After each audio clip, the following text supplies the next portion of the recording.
Topo Athletic is committed to lifelong health and better movement. Topo builds running shoes for those who get out there every day regardless of weather, speed, energy, or mood. Their distinctive fit and feel combines instinctive human movement with modern performance and lightweight comfort to help you keep going, keep trying, and keep moving.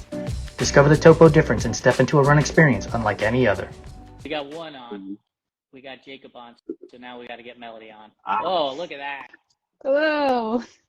It's almost like we've done this before. Or something. I was giving the audience a little bit of a background on the fact that Om and I have both been on your podcast, Trail to 100, which can be found on our website, runtrimag.com, under the news section. So now it'll be fun to kind of reverse the tables a little bit and have you guys on the receiving end of the questions. Yeah. For sure. It's always a little weird being on this side. Are you more nervous now being on the receiving end of the questions, Melody, as opposed to asking the questions? No, honestly, I'm never really nervous because it's just a conversation, right? Yeah. It's just different. Perfect. She's not nervous because she knows if crap hits the fan, it falls on me. That's one of the nice things about having two people do a podcast, right? So we normally try to break the ice with a fun question, which we don't necessarily have to break the ice because we know each other, but this will certainly dictate who conducts the interview and the questions, whether it's Om or I. So Jacob, I'm going to start with you. Pineapple on pizza, yay or nay? No way. Yeah, okay. No way. Not the welcome I expected back from the call. Melody, how about you? I think we dropped her. We got to get her back. Yeah, it looks like we lost Melody. I had to guess from the first part of her Instagram handle that maybe yes, but I might be wrong. The pine tree runner. There we go. Sorry about that. I'm not sure what happened. I was kicked out for a second. That's probably based on the answer you're about to give to whether or not pineapple on pizza is acceptable. Is it yay or nay for pineapple on pizza? If I have to say yay or nay, I'm gonna say yay. I don't love it, but I also don't hate it. If someone gave me pineapple on pizza, I would eat it, but it wouldn't be my first choice. You're a much nicer person than I am because I wouldn't eat it. I'd throw that shit right in the garbage. Like, no thanks. You can't even pick the pineapple off because it's so sweet that juice gets baked into the cheese, so you could still taste it even when you pick the pieces off. It just ruins the whole pizza. No self-respecting New Yorker is putting that crap on there, man. I'm telling you. I'm a self-respecting Californian. Well, this is good. Well, thank you guys for joining us. We really appreciate it. We definitely want to dive into, Jacob, your recent accomplishment over the weekend at Scout Mountain. But before we get started, we want the audience to know you guys are the hosts of Trail to 100 podcast. And Melly, I'll start with you. Why did you guys start this podcast? What was the inspiration behind it?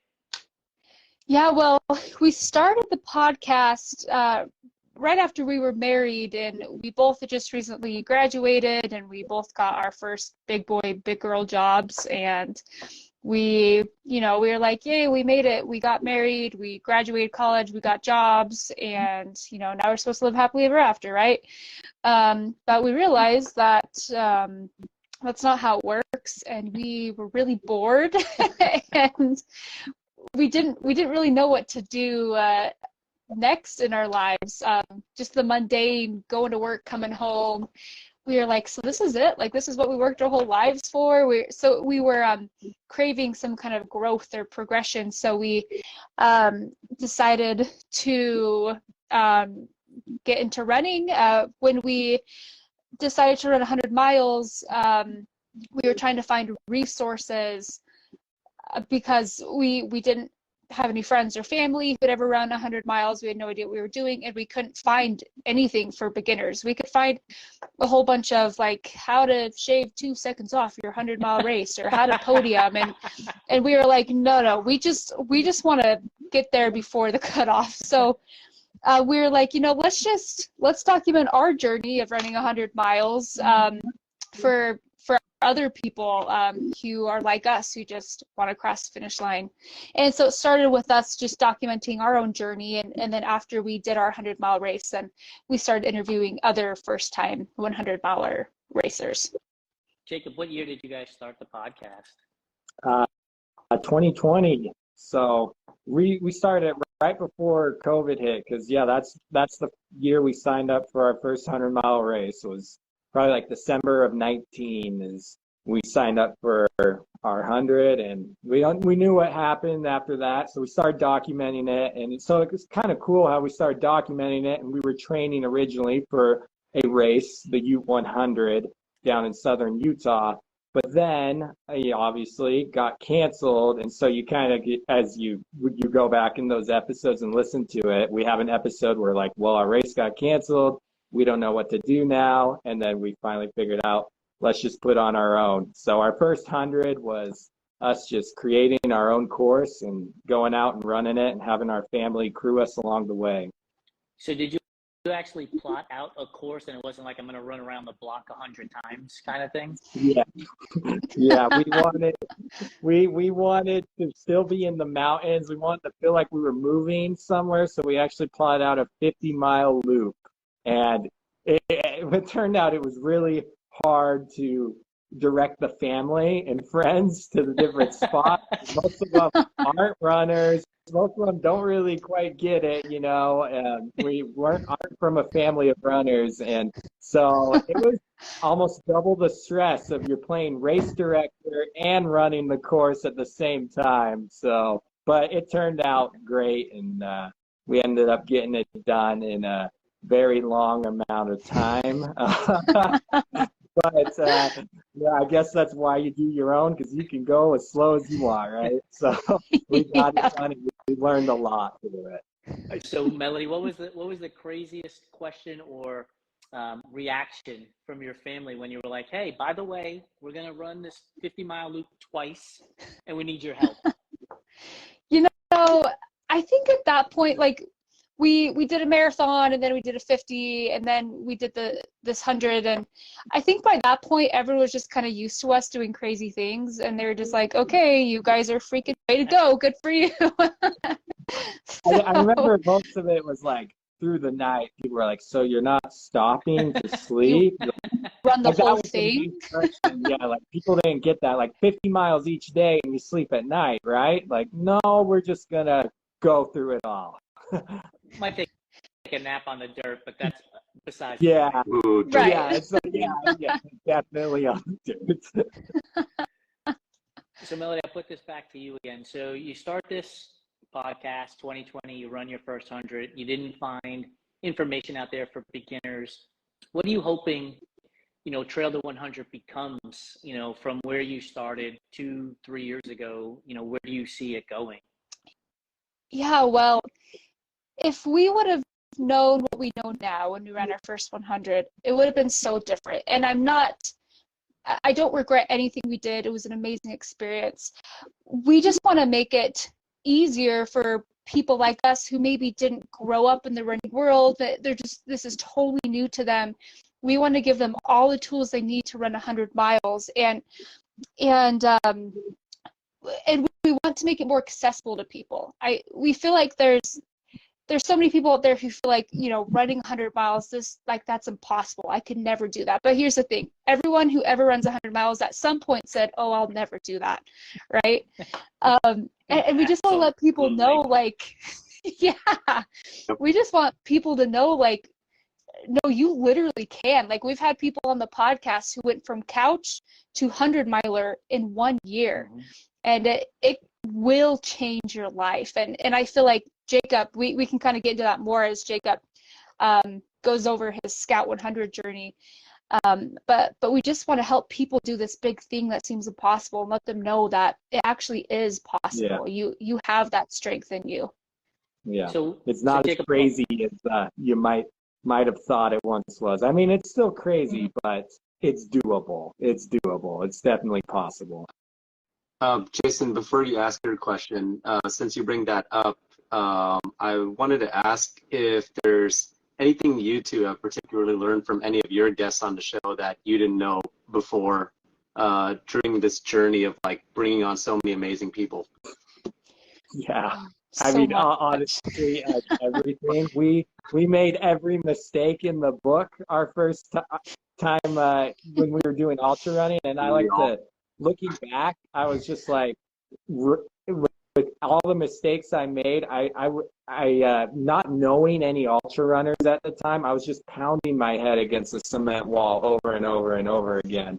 But I just kept telling myself, well, this is just mental toughness, right? Mental toughness. So I guess I learned a lot of that quality through our first couple years of ultra running. But like we've had some nutritionists on the show, and I didn't even know electrolytes were a thing on our first. I'm serious.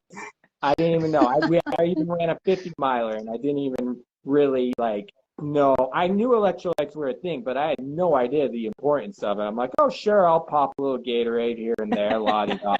I mean, that's it. Oh, so sure. I guess that could help me. I'll take one here every 3 hours, maybe. I don't know.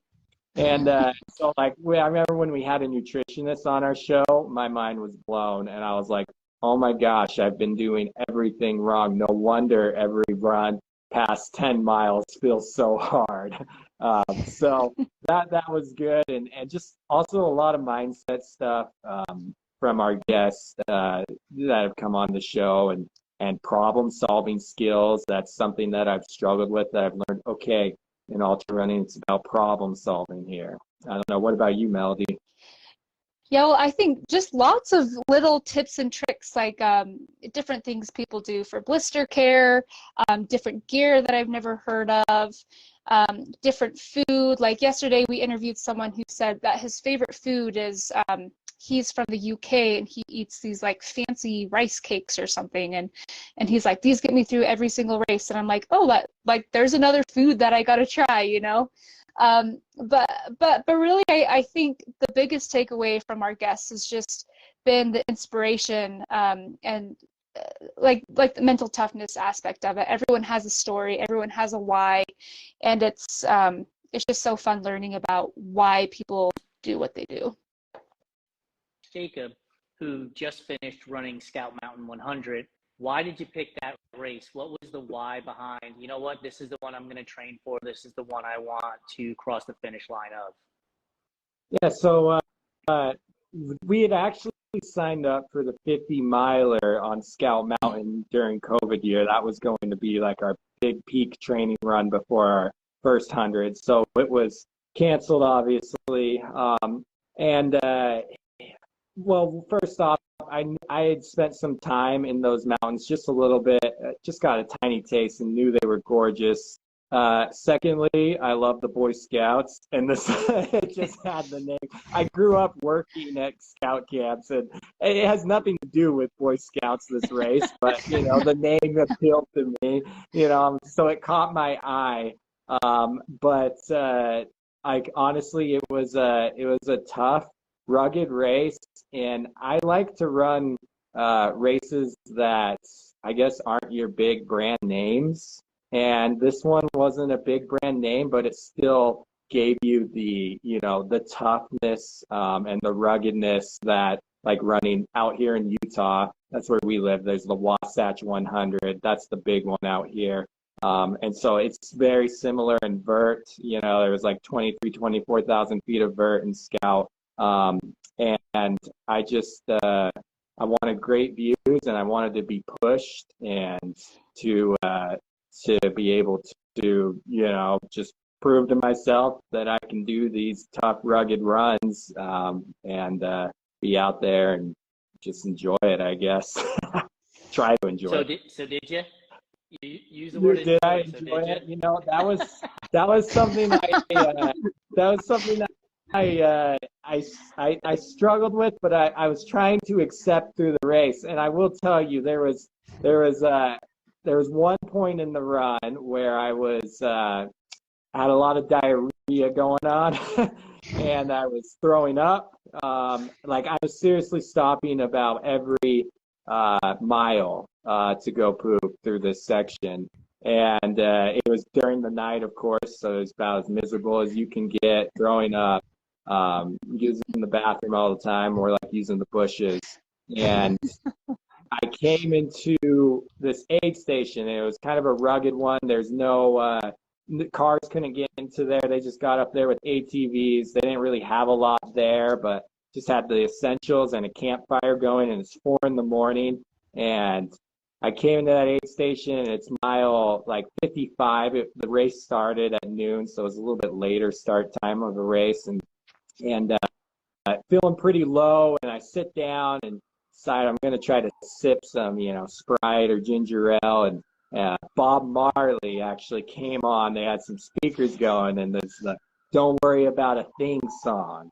And I just start kind of instinctively, I'm just sitting there staring at the fire, and I start head bobbing to the song, and the volunteers like, there you go, you're getting it now. And then I start kind of mumbling the lyrics, and he's like, all right. And then all of a sudden, all the volunteers sitting around this campfire at 4 in the morning, we all just start singing, Don't Worry About a Thing. And we're all just bobbing in unison. And and we just sang. I just sat there, sipped my Sprite, and sang that, and it really helped lift my spirits at that point. Now there was more lows after that, but at that point, I remember coming out of that aid station. I was like, you know what, because it had been a really rough race, and I was like, you know what, I'm just gonna need to try to enjoy this and make the best, and just make memories while I'm out here. I remember thinking that. Need to make memories while I'm out here, and so that moment helped. But I mean, I still had lots of lows where I wasn't thinking about making memories and thinking about how much it sucked. But that was a moment that I definitely learned, hey, just enjoy it. Don't worry about the next 45 miles, even though you got diarrhea. And that's a quote for the ages. Yeah. I'm not quote for that one. So Melody, you're seeing this from the other side. Yeah. What's going through your mind as you're watching your husband, struggle through this process of getting to the finish line and knowing that he's not doing well? Yeah, well, we've been through this a few times now, so I was prepared to see Jacob at his lowest, and we, I've helped him get out of that a few times. And oh, sorry, I got distracted by Ryan's comment. Yeah. But anyways, so I thought I've seen Jacob at his lowest, but I met him in the morning. So this is after he is thrown up in diarrhea all night long. I meet him in the morning at this aid station. And I have never seen Jacob so low. He was unresponsive. People are asking him questions. He was like, if he was alone, he'd probably walk off a cliff. Like he had no idea where he was or what was happening. And it before the race, Jacob kept saying, he's like, I just have this feeling. I have this feeling that I'm gonna DNF. I'm like, stop saying that. And it's like and I didn't tell him this, but I kind of had a feeling too that I feel like this race is gonna be tough. And so anyways, when he came in that morning, I was like, oh my gosh, is he gonna do this? Our last 200s, we're like, we're gonna do it. Jacob's gonna do it, not worried about it. But this is the first time I was like, wow, he may not do it. And the rest of the race, he was chasing cutoffs, and I was just holding my breath at every single aid station, praying that he came in before the cutoff. So it was just high anxiety all day that second day. Yeah, and just hoping that he didn't become delusional again and walk off a cliff or something. One of the things I want to get from both of you is your thoughts about the race, because I read Izzy's comments about Luke Nelson, who's the race director. His goal was to get 50-50 male-female participation. He was really active, during the event in and of itself, as well as during the pre-race presentation about the event and everything else. And it just that's the kind of leadership I think we need in endurance sports is Luke Nelson. So Melody, we'll start with you. What was your overall feeling about the event, how well it was run, and what did you see that made it different than some of the other races you've been to and been a part of? And Jacob, just so you can prepare, I'll ask you that same question. Yeah, well, it definitely, we've, done a few hundreds, and we volunteered at lots of races, and it is the crispest, is that a word? Sharpest 100-mile race. The most crisp. Anyways, it was the sharpest, most well-organized race I've ever seen. It was so sharp. The instructions were so good. And I loved, there was a pre-race meeting where he, talked about his goal of getting more women, and they made a lot of accommodations for women, which I thought was awesome. They had feminine hygiene products at all the aid stations. They didn't have this year, but next year they're planning on lactation stations. And for all the women, because women don't typically wear big belt buckles, they gave all the women like 100-mile pendants that they could wear after the race. Cool. I thought that was so cool. Yeah. So overall, the vibe was great.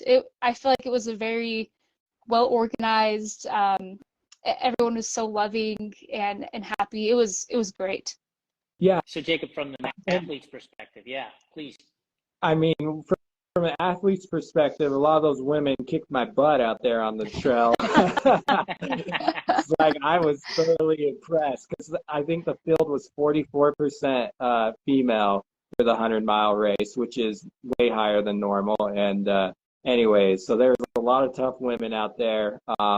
Also, I thought it was awesome. I grew up in Oklahoma around a lot of Native Americans, and race was being run on, it was previous native land. The natives were there first, right up in Idaho, in the southeast corner of Idaho. And he had a tribe member from I think the Shoshone-Bannock tribe come and talk to us before the race as well about the land and the area. And I thought that was really cool, to just remember, like, wow, like this is a special place that you're at, and remember the people that were here before you.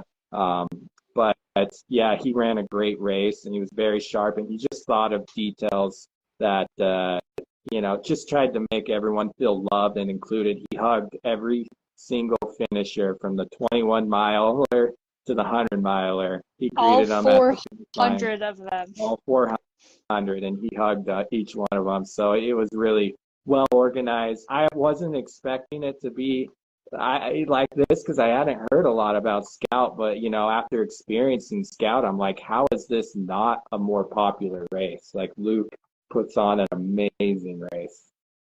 And where was it? Where's the event held? Pocatello, Idaho. Okay. Right outside of Pocatello, Idaho, in the mountains above there. Awesome. So we live in Ogden, Utah, so it's about 2 hours north of us. So not that far from us. Those are very cool. Those are the things you remember during the races, right? Like, you have like all these stories about like diarrhea and all that, but you also have like all these like core moments where you're like singing Bob Marley, and like you're being hugged by like 400 people are being hugged by Luke, or like this amazing race is being like all these amazing people. And I think that's one of the things that, like, would you say that's one of the things that keeps drawing people back to this distance? Oh yeah, like when else am I, if I didn't run 100 miles, when else am I going to be sitting around a campfire at 4 a.m. after having chronic diarrhea, singing Bob Marley in some canyon with a bunch of, they were ski patrol, they were like a ski patrol guys. And, and so, like, one thing that I've realized with ultra running, it's like it gives you these experiences that honestly, like, this is life. Like, this is what it's all about. Like, this is living, And it's not just working a night. Sure, you got to make money. You got to go to work and do all that. But on the weekends, when you're not at work, like, get out, do these things, because this is called living right here and making these sort of memories, no matter how miserable they might be. Man, I say it all the time. Go outside and touch grass.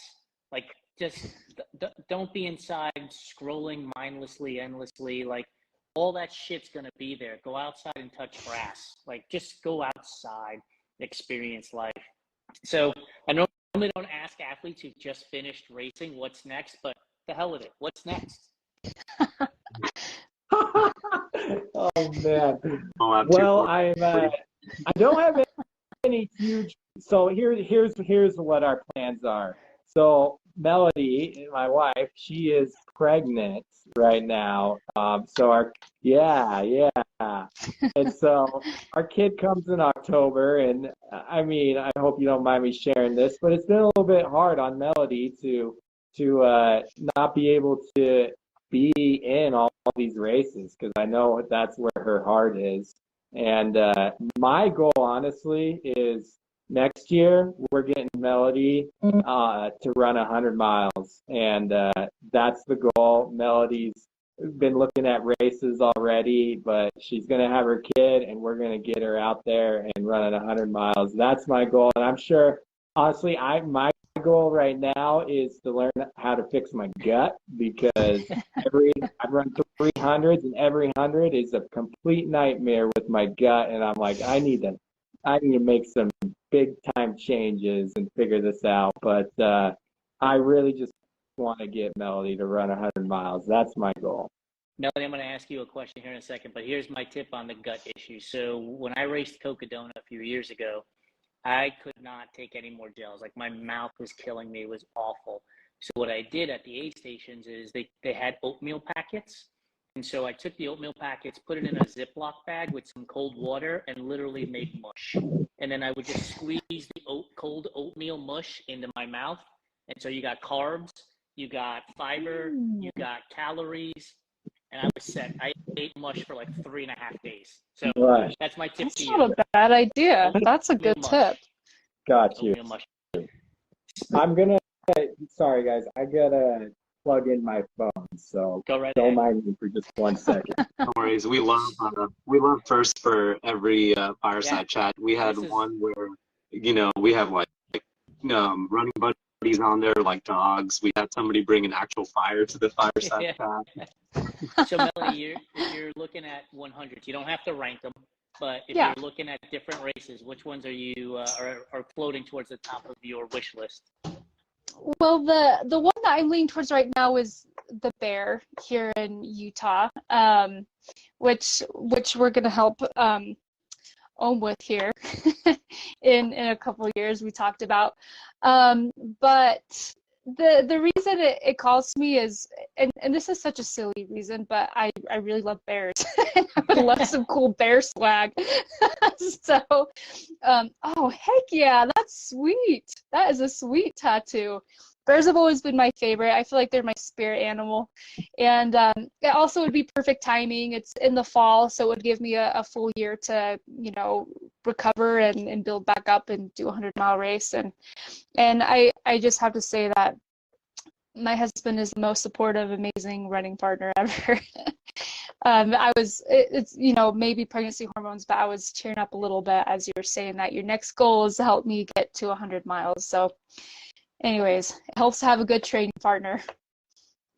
Certainly does. For those of you that are just joining us, my name is Jason Bahamundi. I'm the founder and one of the co-owners of Run Try Bike. We're being joined by our other co-owner, Om Gandhi, as well as Melody and Jacob Bateman of Trail to 100. We've discussed with them, why they started Trail to 100, as well as Jacob's most recent accomplishment at Scout Mountain 100.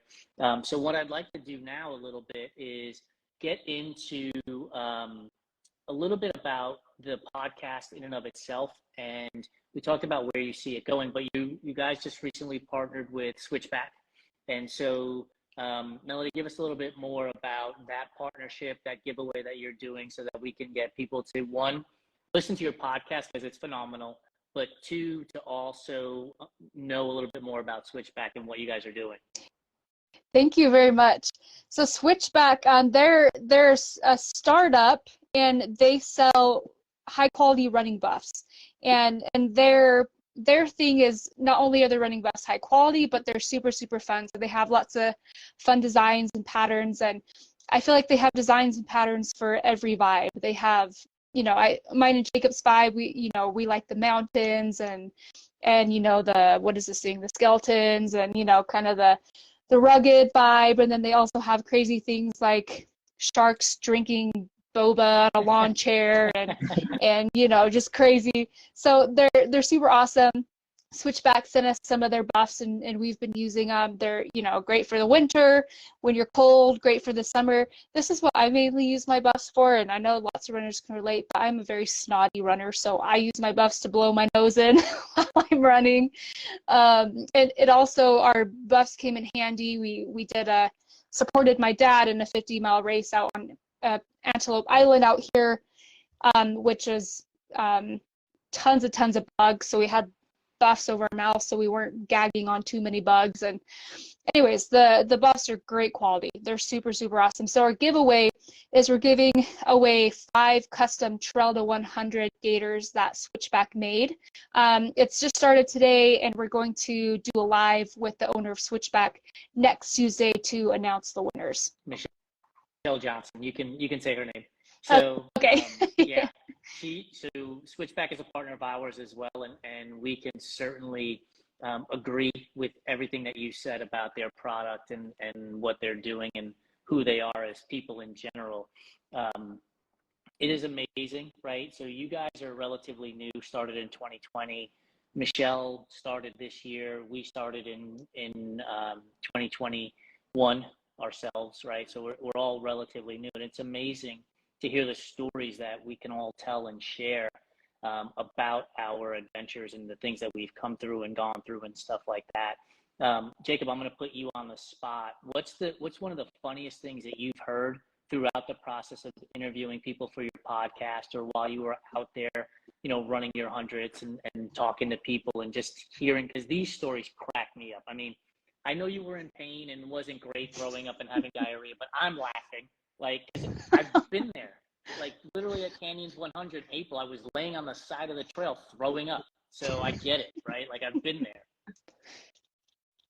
Well, I mean, Melody's got a pretty funny story. Well, Melody remembers this better than me because this one happened to me.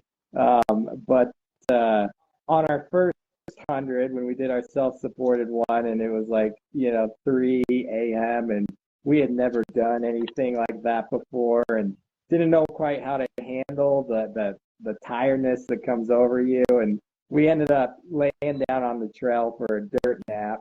And Melody says she remembers opening her eyes and seeing me, and just bugs were crawling over my face. And I didn't even care, and nor was I doing a thing about it. And it's just like you get to that pure exhaustion where you got bugs crawling over your face, but the thought of wiping them away seems like too much work, and you're just like, I don't care. These bugs can do to me whatever they want to do to me, Mel, you got to share a story of your own that just had you laughing every time you think of it. Oh man. I got it. Well, that's probably one of our funniest moments, was seeing all the bugs crawling over Jacob, because it is just such a depressing moment. I guess here's one kind of crazy story that wasn't funny at the moment, but kind of funny now. Is we were charged. This was on a race. This was just a training one. We were charged by a moose. No way. And it was we accepted death in that moment. We had walked. It was a new canyon that we'd never been in. It was on Thanksgiving morning, and we were like, man, we're gonna ruin Thanksgiving for our family because we're gonna die. But anyway, so yeah.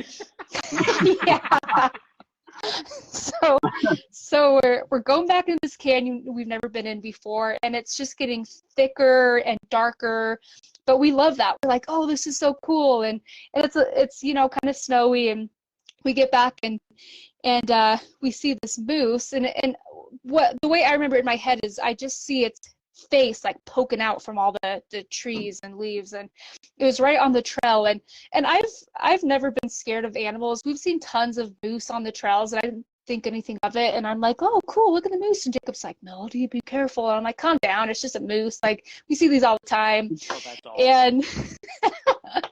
And so we're like, let's back away, wait for the moose to move, and then we'll keep going. So we back away, and we're kind of waiting, and then all of a sudden we hear boom, boom, boom, and the moose like comes around the corner and it's charging us. So just immediately, instinctively, we just turn around and we book it out of there. So we're like running full speed ahead. That was the moment I accepted death, and I was like, this is the moment we die. And Jacob, he's like, let's pull off into these bushes. It won't run into the bushes. So we pull off into the bushes, and and turn around and the moose isn't there. So we're like, okay, we're in the clear. So we're coming out of the bushes and we're kind of starting to walk away. And then same thing, we hear the boo, boo, boo, and the moose comes around the corner again and it's chasing us again. And so at that point, we just turned around and booked it out of there. And I don't remember how long we were running for, but we didn't stop for anything. We didn't look behind us. We just ran for our lives until we could see the sun. And thank you, Heavenly Father, that we were not pummeled to death. To this day, still the fastest mile splits you have. Probably. We weren't in our correct heart rate zones that run, that's for sure. I do remember yelling. I was like, we're definitely not in our zone 2 right now. I was going to say, you didn't act like typical endurance athletes. Like, my training plan doesn't call for a zone 5. I got to slow down. Yeah. Exactly. But, you know, as Melody said that, I got one more funny story. This one's from a guest of our podcast. It was, his name's Jared, but he goes by Chief. He's a Navy chief officer. And he's actually has a podcast of his own called The OK Runners. Him and another guy, they're Oklahomans. So they document their experience of going after Leadville for the first time. And so they're from Oklahoma, so they don't really get much altitude out there, much mountainous terrain. And he showed up to Leadville without any poles to help go up and down, Hope Pass. And he ended up doing Hope Pass both times without any poles, and he was the only runner out there without a pole in that section. And it's just funny. And the crazy thing is, he finished. He's one tough son of a gun, and he finished. But he said he remembered like stopping at her, looking around, and realizing that he was the only runner on the course without trekking poles. It's super impressive because I paced and went up and over Hope Pass myself, and we were going 30 35-minute miles. It's not like you're blazing through that section, but having the poles just for that component for that 2 miles is so important. That's impressive. Yeah, that is really impressive. You got a funny story of your own you want to share before we jump into the rapid fire questions? Oh man, nothing except for the fact that I got stuck behind a yak train in Nepal. That's pretty funny. Yeah, it was pretty funny until it was all fun and games until they started getting into a farting contest with us.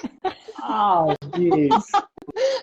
And we were going like you can imagine that there's no way you could train for any element of being stuck behind a yak caravan or a yak train on the single track, but they're always like, not on the side, don't be on the other side or I'll knock you off the mountain.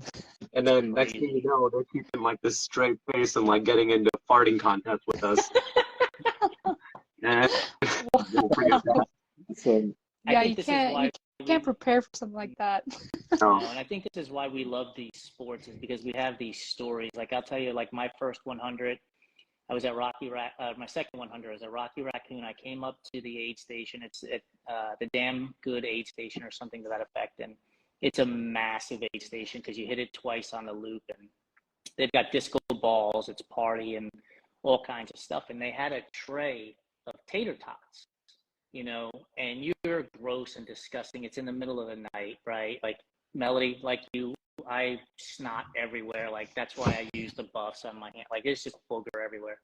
I just put my hand, I don't know any better. I just put my hand right in the middle of tater tots, and I could see the aid station volunteer. Her face was like, what the fuck are you doing? Because they have all the nice little Dixie cups to the side that are all partitioned out already, that they've spent hours setting up, and I'm just hungry and gross and sweaty, and I'm just shoveling it all in my mouth. As I'm leaving the aid station, I could see her picking the tray up and throwing it out. She can't serve people. Oh, that's funny. I think this is so true. That is, every ultra runner just goes up to the aid station and they all suddenly just oh, that's it. And then no one uses the cups. No, that's it, table over there. I think it's why we keep coming back to this stuff. And I told you guys when I was on your podcast, right? Like having been a triathlete for 8 to 10 years beforehand, and I think trail running is harder than an Ironman 100 milers, greatly harder than running an Ironman. But I also think that these stories that you get them here that don't typically happen during an Ironman, and I think that's why everybody should get out on a trail. And whether it's a 100 miler or a 50 miler or a 50K marathon, half marathon distance, get out on the trails and experience the sport and the endurance sport world from a different perspective, because I think it'll change how you perceive endurance sports in general. Like things will seem to be easier. I'll put that in air quotes for those of you who are listening on the podcast version. Amen. But thank you guys so much. We've had a great time with you guys. I don't want to keep you too long, but we do love to wrap up our fireside chats with some rapid fire questions. They typically are food-based, but we'll get into the food ones a little bit in a second here. Jacob is 1-0 with the right answer, being that no pineapple on pizza. Melody, you're 0 for 1 right now, so we'll have to get better on that. How about I'm like 0.5? Nah, it's all or nothing. It's team yay or nay. 1-1. But anyway, so Melody, we'll start with you. When you're out running, are you listening to music, podcast, or nothing at all? All the above. I do. Sometimes I like nothing. Sometimes I'm in the mood for music. Sometimes I binge my podcast. Just depends on the day, honestly. So if you're listening to music, what's the genre and what's the favorite artist in that genre? Okay, don't judge me. Everyone's going to judge me for saying this. Taylor Swift. Nice. I love Taylor No Swift. I'm like, you Justin Bieber fan. Why would I be judging you? Okay, this is a safe place.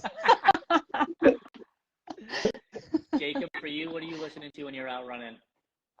Mainly podcasts, but I do like music when I'm in the pain cave. And then same question then, genre and favorite artist in that genre then. Okay, country. I know it's not really a pump up genre, but I love good old country. In fact, me and my pacer this past race at mile 90, we were jamming hard to Garth Brooks together. So nice. Yeah. You know what? Memories, right? Country grew on me after I started doing ultra running, and I was like, listen to these lyrics. It's so amazing. Yeah. Yeah, I feel like country kind of matches the ultra vibe, you know? Yeah. The whole vibe. Yeah, not me. I'm a New York City kid. We'll not be listening to any country anytime soon. So we'll jump into the food categories now. So Jacob, I'll start with you. Is candy corn a real candy, or is it just candle wax covered in sugar? Candle wax covered in sugar. Yes, 2-0. Melody? I'm gonna ditto that. That stuff is nasty. It's gross, right? Like the man. fact that they keep making it. Like, I don't know. Buying this shit? I don't know. That's what I'm saying. How stays around. Tradition must be a very powerful thing. Yeah. Like grandmas all over the world still buying this and putting it in a little candy dish, and that's what keeps it coming back for more. Like, I don't understand. Who knows, man? Who knows? Melody, are you a licorice fan? Only if it's red vines. Only if it's red vines. Very nice. So that was going to be my question. If so, is it Twizzlers or red vines? Jacob? Okay. There's some contention in our marriage over this question. Okay, if you're gonna give me just red Twizzlers or red vines, I'll take the red vines. But if the Twizzlers are the filled Twizzlers with like the lemon and cherry filled Twizzlers, those are heavenly.